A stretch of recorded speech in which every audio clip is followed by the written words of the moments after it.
see if I've got any replies. In 2 minutes, you got more matches than I got in 2 weeks. He just spotted your ex-husband on Tinder. It takes one swipe on your mobile phone to find true love. Alex, what do you think about Alex? Have you seen me on Tinder? Location-based apps like Grindr, Grouper, and the South Korean app Between are changing the way we consume relationships. Got a match! Romance as a whole has become a commodity. Ordering a date is now pretty much as mundane as ordering food. Gone. Also a bit more random. The new player in town, Tinder, a location-based hookup app. It has attracted more than 1 million UK visitors in the last 60 days alone. Matches meet in noisy venues and then rely on the app's messaging system to chat to one another, even though they're standing right next to each other. And you're the only gay man on Tinder, basically. I never saw any other. Gay people used to be the only ones with access to geographic matchmaking services. Now, for the first time, straights are discovering location-based hookups. So not only are they introducing like gay dynamics to the straight dating world, which is basically getting everybody like. But isn't that gaydar or like Grindr. So they're introducing Grindr dynamics, so now you're all gay.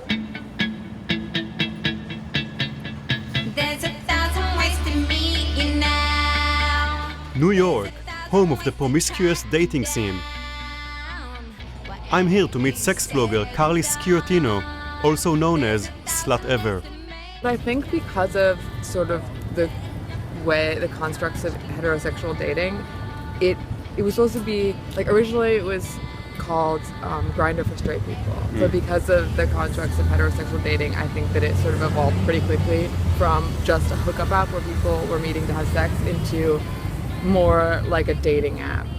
Because straight girls don't really need an app to find horny dudes. Like there's enough horny dudes around. You don't need an additional way of finding that. I feel like we need an app to get horny dudes away from us. But Tinder co-founder Justin Matin sees many different uses.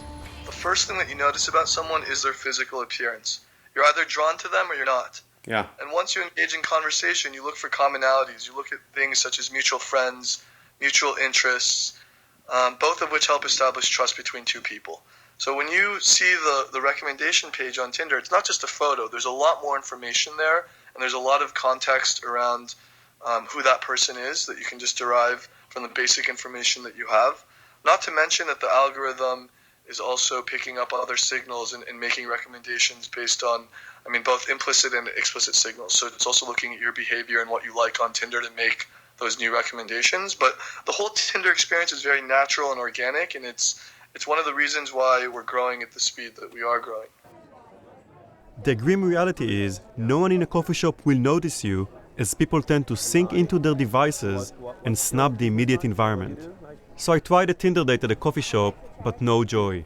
I feel like I can resist anything except temptation. We should go to these house parties and techno stuff in East London. Okay, it was fun. So good. I love the bag, by the way. Turns out the most important thing on my Tinder profile are the photos. I needed a complete makeover.